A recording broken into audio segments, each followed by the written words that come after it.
देखिए 24 अगस्त को महाकाली नाम की एक फिल्म का टीजर आया है। फिल्म के रिलीज होने में भी काफी टाइम है, लेकिन सिर्फ 2 मिनट 54 सेकंड का ये जो टीजर है ये पूरे इंटरनेट पर छा चुका है।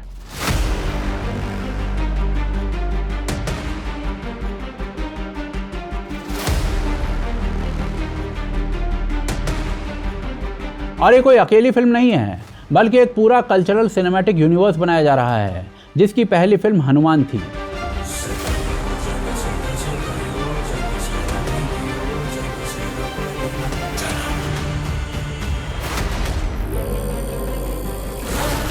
और अब जिसमें आगे जय हनुमान और अधीरा जैसी फिल्म्स की तैयारी चल रही है, एंड इनमें से हर फिल्म हमारे अपने किसी देवता की शक्ति पर बनाई जा रही है। यानी एक ऐसा यूनिवर्स है जो हमारे अपने देवताओं पर एक के बाद एक फिल्में निकाल रहा है, और ये अकेला यूनिवर्स भी नहीं है। ठीक इसी वक्त महाअवतार के नाम से एक दूसरा पूरा यूनिवर्स खड़ा हो रहा है, जिसकी पहली फिल्म महाअवतार नरसिम्हा आ चुकी है।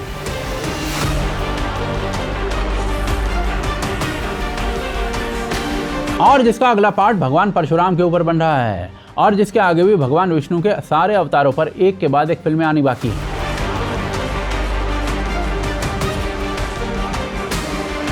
एंड इसके बाद भी कई फिल्में बाकी हैं, जिसमें राजा मौली की वाराणसी बन रही है, चिरंजीवी की विश्वम्भरा बन रही है जो सीधे 14 लोकों पर बनी है, और धनुष की तमिल मुरुगन भी बन रही है।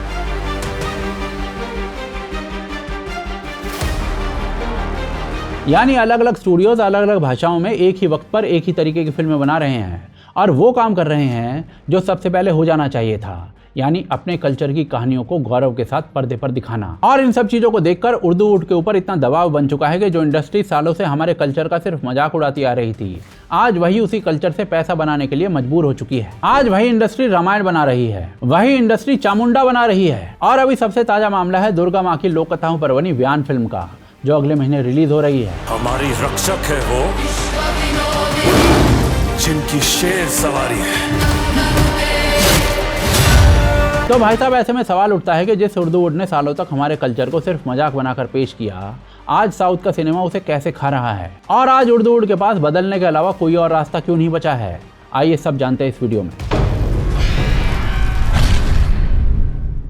देखिए, उर्दूवुड की गलती समझने के लिए पहले हमें ये देखना पड़ेगा कि बाकी मूवी इंडस्ट्रीज ने अपने देश के कल्चर और ट्रेडिशन के साथ क्या किया। क्योंकि फिल्म इंडस्ट्री सिर्फ एंटरटेनमेंट का धंधा नहीं होती है, वो उस देश की सबसे सस्ती और सबसे इफेक्टिव सॉफ्ट पावर होती है। और जो बात एक देश की डिप्लोमेसी सालों में नहीं कह पाती है, वो एक फिल्म 2 घंटे के अंदर कह देती है। साल 1979 में वहां पर जीसस नाम की एक फिल्म आई थी, जो अमेरिका में 300 के आसपास थिएटर्स में रिलीज हुई थी और बुरी तरीके से पिट गई थी। लेकिन उसे बनाने वालों को पैसा कमाना ही नहीं था, तो इसीलिए उन्होंने उसे अलग अलग लैंग्वेजेस में डब करना शुरू कर दिया, और आज वो फिल्म 2200 से ज्यादा लैंग्वेजेस में मौजूद है। गिनीज वर्ल्ड रिकॉर्ड्स में उसका नाम दुनिया की सबसे ज्यादा लैंग्वेजेस में डब होने वाली फिल्म के तौर पर दर्ज है। लेकिन अब जरा सुनिए कि उसका इस्तेमाल क्या हुआ।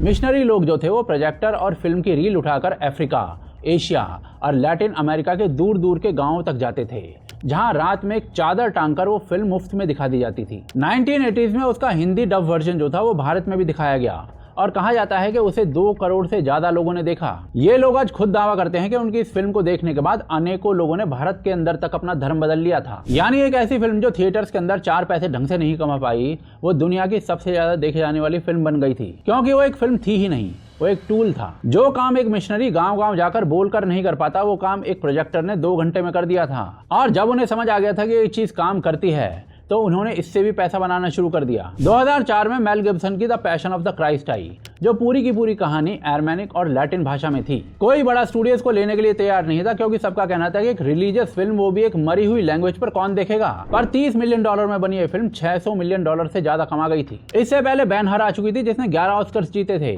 और वो रिकॉर्ड आज तक कोई नहीं तोड़ पाया है। इसके अलावा द 10 कमांडमेंट्स भी आ चुकी थी, जो अपने टाइम की सबसे बड़ी फिल्मों में से एक गिनी जाती है। 1998 में द प्रिंस ऑफ इजिप्ट ने $200 मिलियन से ऊपर किया। नार्निया की पहली फिल्म ने ही $700 मिलियन कमा लिए। और 2023 में साउंड ऑफ फ्रीडम $14 मिलियन में बनकर तैयार हुई थी, और $250 मिलियन से ज्यादा कमा गई। पिछले साल अमेरिका में सबसे ज्यादा कमाने वाली एनिमेटेड फिल्म्स में से 2 फिल्म इसी तरीके की थी, द किंग ऑफ किंग्स और David. Our story begins 2000 years ago when baby Jesus came into the world. Wait, stop. If it's not about a king, then I'm not interested. This story is about the king of kings. और दोनों फिल्में angel studios ने बनाई थी, जो अपनी फिल्मों का पैसा आम लोगों से इकट्ठा करता है। तो एक बात साफ है कि हॉलीवुड के एक बहुत बड़े वर्ग के डायरेक्टर्स ने कभी भी अपने फेथ को पिछड़ा नहीं दिखाया और ना ही कभी उसका मजाक उड़ाया। और जब उनका अपना कल्चर कम पड़ने लगा तो उन्होंने दूसरों का उठा लिया, क्योंकि अमेरिका के पास अपनी कोई हजारों साल पुरानी सभ्यता नहीं है। इसीलिए मार्वल ने पूरा एक यूनिवर्स ग्रीक, नॉर्स और इजिप्शियन गॉड से भर दिया है, जिसमें थोर है, ऑडिन है, ज्यूस है और हरक्यूलिस भी है। लोकी आज जो दुनिया भर में इतना पॉपुलर है वो असल में नॉर्स माइथोलॉजी का एक कैरेक्टर है। और मून नाइट में तो सीधे खानुसू को उठा लिया गया है, जो इजिप्शियन माइथोलॉजी का एक बहुत बड़ा नाम है। इसके अलावा ट्रॉय बनी, 300 बनी, क्लैश ऑफ द टाइटन्स बनी, पर्सी जैक्सन की पूरी सीरीज बनी, द गॉड ऑफ वार जैसे गेम्स बने, जो पूरी तरीके से ग्रीक और नॉर्स गॉड पर खड़े हैं। अब जरा आप चाइना को देखिए, जो ऑफिशियली एक नास्तिक और कम्युनिस्ट देश है, फिर भी अपने लेजेंड्स को गर्व से दिखाता है। 2019 में वहां नेजा नाम की एक एनिमेटेड फिल्म आई थी, जो उनकी अपनी एक पुरानी कथा पर बनी थी और उसने $726 मिलियन कमाए थे। और फिर 2025 में उसका दूसरा पार्ट नेजा 2 आया, जिसने $2 बिलियन से ऊपर का बिजनेस किया। यानी वो दुनिया की सबसे ज्यादा कमाने वाली एनिमेटेड फिल्म बन गई। पर इसमें एक सबसे जरूरी आंकड़ा यह है कि उसकी कमाई का 99% हिस्सा केवल चाइना से आया था और अमेरिका में उसने मुश्किल से $25 मिलियन कमाए थे। यानी उन्हें बाहर की ऑडियंस की जरूरत ही नहीं पड़ी, उन्होंने अपनी ही कहानी अपने ही लोगों को सुनाई और दुनिया का रिकॉर्ड तोड़ दिया। अब इस बात को याद रखिएगा, क्योंकि आगे यही बात उर्दूवुड की पूरी दलील को गिरा देगी। और चाइना यहीं पर नहीं रुका, मंकी किंग पर वहां ना जाने कितनी फिल्में बन चुकी हैं, व्हाइट स्नेक पर बनी है, न्यू गॉड्स के नाम से एक पूरी सीरीज शुरू हो चुकी है। इसके अलावा चांगान बनी है, जिसने $250 मिलियन कमाए, और क्रिएशन ऑफ द गॉड्स के नाम से एक पूरी ट्रायलॉजी बन रही है। पर चाइना का सबसे बड़ा काम कोई फिल्म नहीं बल्कि एक गेम है। अगस्त 2024 में उन्होंने ब्लैक मिथ वुकोंग नाम से एक गेम निकाला, जो सीधे जर्नी ऑफ द वेस्ट पर बना है और 3 दिन के अंदर उसकी 1 करोड़ कॉपीज बिक गई थी और इससे सीधे उनके खाते में $450 मिलियन आ गए थे। पर इससे भी बड़ी बात यह है कि इस गेम के आने के बाद जर्नी टू द वेस्ट नाम की जो किताब थी, जो 400 साल पुरानी किताब थी, उसकी ऑनलाइन सेल्स में 31% की बढ़ोतरी हो गई। यानी कि एक गेम ने लोगों को एक 400 साल पुरानी किताब खरीदने पर मजबूर कर दिया। अब जरा जापान को देखिए, जहां स्पिरिटेड अवे ने ऑस्कर जीता, जबकि उसके ज्यादातर कैरेक्टर सीधे सीधे उनकी शिंतो मान्यताओं से उठाए गए थे। और एनिमे तो आज जापान की सबसे बड़ी सॉफ्ट पावर बन ही चुका है, जबकि नारुतो में असुरा और इंद्र नाम के कैरेक्टर हैं। डेमन स्लेयर की पूरी दुनिया उनकी अपनी मान्यताओं पर खड़ी है। वन पीस का मेन कैरेक्टर एक एपिसोड के अंदर जो पावर यूज करता है, उसका नाम है बजरंग बाण। और ड्रैगन बॉल में यम नाम का एक कैरेक्टर है, जो सीधा यमराज से बना है। यानी हमारी अपनी कहानियों से पैसा जापान कमा रहा है। और सबसे बड़ी बात यह है कि 1992 में यूगो साको नाम के एक जापानीज डायरेक्टर ने रामायण पर एक एनिमेटेड फिल्म बनाई थी, जिसे आज भी लोग ढूंढ ढूंढ कर देखते हैं। मैं भी आपके साथ चलूंगी। पति पत्नी के कर्तव्य अलग नहीं हो सकते, हम सुख दुख में समान भागीदार हैं। अगर आत्मा एक है तो भाग्य भी एक ही होगा, इसलिए मैं भी आप दोनों के साथ चलूं। और ये काम हमारी इंडस्ट्री आज तक नहीं कर पाई है। और देखिए, ये सिर्फ बड़े देशों की बात नहीं है। कोरिया में अलॉन्ग विद द गॉड्स नाम की 2 फिल्में आई, जो वहां की मरने के बाद की मान्यताओं पर बनी थी और दोनों ने वहां पर सारे रिकॉर्ड तोड़ दिए। मैक्सिको के अंदर कोको बनी, जो वहां के मरे हुए लोगों को याद करने और त्योहारों पर बनी थी, उसने $800 मिलियन से ज्यादा कमा लिए। टर्की ने आर्टिकल बनाई, जिसमें अपने इतिहास और अपने धर्म को जोड़कर पूरी दुनिया में जगह बना ली। और इन सब के ऊपर एक और बात है कि अवतार के डायरेक्टर जेम्स कैमरून खुद कह चुके हैं कि वो इंडियन ट्रेडिशन और हमारी किताबों से काफी ज्यादा इन्फ्लुएंस हुए हैं। तो भाई साहब, इन सब देशों के अंदर एक बात बिल्कुल कॉमन है कि इनमें से किसी ने भी अपने कल्चर को शर्म की चीज की तरह नहीं समझा, बल्कि उस पर सबसे बड़े बजट और सबसे अच्छे डायरेक्टर्स को लगाकर फिल्में बनाई हैं। और जिनके पास अपना कल्चर कम था, उसने दूसरे का उठाकर उस पर भी पैसा छाप लिया। पर भारत, जिनके पास इन सबसे ज्यादा बड़ी विरासत रखी हुई थी, उसी देश की इंडस्ट्री ने उसे साफ उठाने से मना कर दिया। देखिए, यहाँ आपको लगेगा कि उर्दूवुड ने ये काम कभी किया ही नहीं, पर सच इसका उल्टा है। 1913 में इस देश की पहली फीचर फिल्म बनी थी राजा हरिश्चंद्र, और वो एक इंडियन लेजेंड पर थी। एक्चुअली दादा साहब फाल्के ने बॉम्बे के एक थिएटर में लाइफ ऑफ क्राइस्ट देखी थी और उसके बाद उनके दिमाग में एक ही सवाल आया कि जब ये अपने भगवान को पर्दे पर ला सकते हैं तो हम क्यों नहीं ला सकते। यानी ये इंडस्ट्री शुरू ही यहाँ से हुई थी और चला भी खूब था ये सब। 1943 में विजय भट्ट की राम राज्य आई थी। गांधी को सिनेमा देखने में कोई दिलचस्पी नहीं थी। उन्हें प्रीमियर पर बुलाया गया था इस फिल्म के, तो उन्होंने कहा था 10 मिनट के लिए आ जाऊंगा मैं, लेकिन 10 मिनट का कहकर वो पूरी फिल्म बैठकर देख गए थे। और वो अकेली इंडियन फिल्म ऐसी है जो गांधी ने अपनी जिंदगी में देखी थी। पर उससे भी बड़ी बात यह है कि उस फिल्म के अंदर राम और सीता का रोल जिन लोगों ने किया था, उनकी तस्वीरें उत्तर भारत के हजारों घरों में पहुंच गई थी। लोगों ने एक्टर्स की तस्वीरें अपने मंदिरों तक में रख ली थी। फिर 1975 में जय संतोषी माँ आई थी, बिना किसी स्टार के और बिना किसी बड़े बजट के, लेकिन लोग उसे देखने के लिए थिएटर्स में जूते उतार कर जा रहे थे। और 1987 में जब रामायण आई तो संडे सुबह उसको देखने के लिए पूरे देश की सड़कें खाली हो जाती थी। लेकिन रामायण और महाभारत टीवी पर थी, उर्दू वुड पर नहीं थी, क्योंकि उर्दू वुड तब तक ये सारा काम छोड़ चुका था। ऑडियंस वहीं की वहीं खड़ी थी, लेकिन उर्दू वुड वहां से हट चुका था। और पता है हटा क्यों था? क्योंकि उर्दू वुड अंडरवर्ल्ड के पैसे पर चलता था। 1998 तक उर्दू वुड को इस देश के अंदर इंडस्ट्री का दर्जा नहीं मिला था, यानी बैंक से इनको 1 रुपए का लोन नहीं मिल सकता था फिल्म बनाने के लिए। तो भाई साहब ये पैसा आता कहां से था फिल्म बनाने के लिए, सब जानते हैं। और उसी दौर में भरत शाह जैसे सबसे बड़े फाइनेंसर अंडरवर्ल्ड के रिश्ते के इल्जाम में जेल गए थे। राकेश रोशन पर उनके ऑफिस के बाहर गोली चलाई गई थी और गुलशन कुमार को तो दिन दहाड़े गोलियों से भूनकर मार ही दिया गया था। जिस वक्त इन्हें अपने देश से जुड़ी हुई कहानियां बनानी थी, उस वक्त इनका पूरा दिमाग इस बात पर लगा हुआ था कि अगला फोन किस अंडरवर्ल्ड डॉन का आएगा हमारे पास। इसके अलावा जो लोग फिल्में बनाते थे उनके लिए बाहर की ऑडियंस ज्यादा मैटर करती थी। और ये बात मैं अपनी तरफ से नहीं कह रहा हूँ, इसी इंडस्ट्री के डायरेक्टर टिग्मांशु धूलिया खुद इस बात को मान चुके हैं कि बॉलीवुड के डायरेक्टर्स और प्रोड्यूसर्स के लिए बाहर की ऑडियंस जो है ना वो ज़्यादा मैटर करती थी, क्योंकि वो डॉलर देती थी। तो बस इसी वजह से हमारा कल्चर इनकी फिल्मों के अंदर 3 ही रूपों में आया, या तो वो जोक बनकर आया, या बीमारी बनकर आया, या फिर विलेन बनकर आया। 2014 में पीके आई, जिसमें भगवान शिव के भेष में एक आदमी को पूरी फिल्म में इस तरीके से भगाया जा रहा है कि उसका तमाशा बना दिया गया है। दर्जनों बड़ी बड़ी फिल्मों में विलेन के गुंडे काली माता के भक्त बनकर आते हैं, क्योंकि यहाँ का ये नियम रहा है कि पर्दे पर बुरा आदमी दिखाना हो तो सबसे पहले उसके माथे पर एक बड़ा सा तिलक दिखाना होगा। और आपको पता है इन पूरे सालों में उर्दू वालों का जोर कहाँ पर लगा हुआ था? मुगल आजम से जोधा अकबर तक बाहर से आए हुए हमलावरों को इन्होंने पर्दे पर प्रेमी बनाकर दिखाया है और महान बनाकर दिखाया है। इन लोगों की फिल्मों पर सबसे बड़े बड़े बजट की फिल्में बनी हैं और सबसे बड़े बड़े स्टार्स उतारे गए हैं इनको निभाने के लिए। यानी कि जहां पर इनको काम करना चाहिए था वहां पर तो किया नहीं,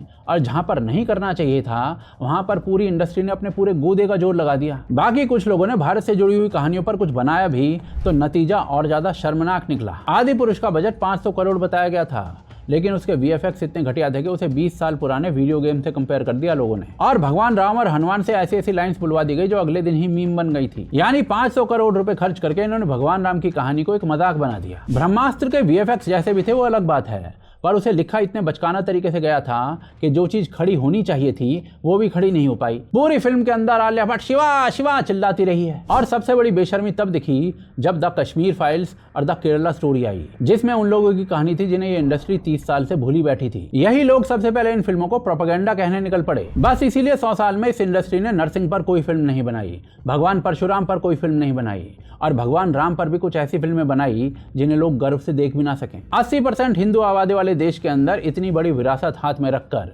ये एक फ्रेंचाइज खड़ी नहीं कर पाए, और जो जगह इन्होंने खाली छोड़ी उसे जापान और हॉलीवुड ने भर दिया। यानी आज हमारी कहानियों से ये लोग पैसा कमा रहे हैं, और ये सब इसीलिए हो पाया क्योंकि इनके सामने कोई कंपटीशन था ही नहीं। पर अब वो बात भी खत्म हो चुकी है, क्योंकि साउथ ने ठीक वही काम उठा लिया है जो 100 साल से ये नहीं कर पाए।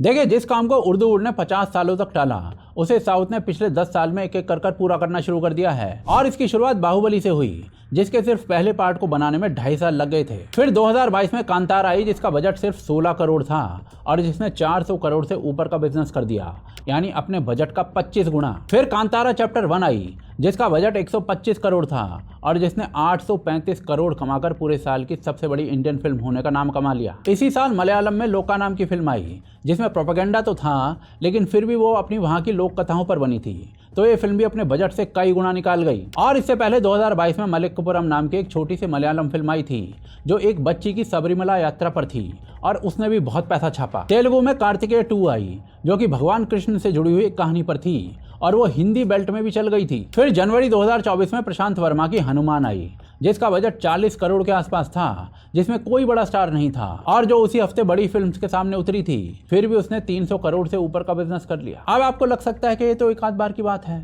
तो 2025 में महावतार नरसिम्हा आई, जो कि एक एनिमेटेड फिल्म थी और 15 करोड़ के आसपास की बनी थी, और उसने वर्ल्ड वाइड 320 करोड़ रुपए कमाए। ये इस देश की पहली एनिमेटेड फिल्म थी जिसने 100 करोड़ पार किया, फिर 200 करोड़ किया, और फिर 300 करोड़ भी कर लिया। जबकि इससे पहले फ्रोजन 2 और इनक्रेडिबल 2 जैसी फिल्में जो थी वो भारत के अंदर 50 करोड़ भी मुश्किल से छू पाती थी। इसी बीच कल की 2898 AD आई, जिसका बजट 600 करोड़ रुपए का बताया गया था।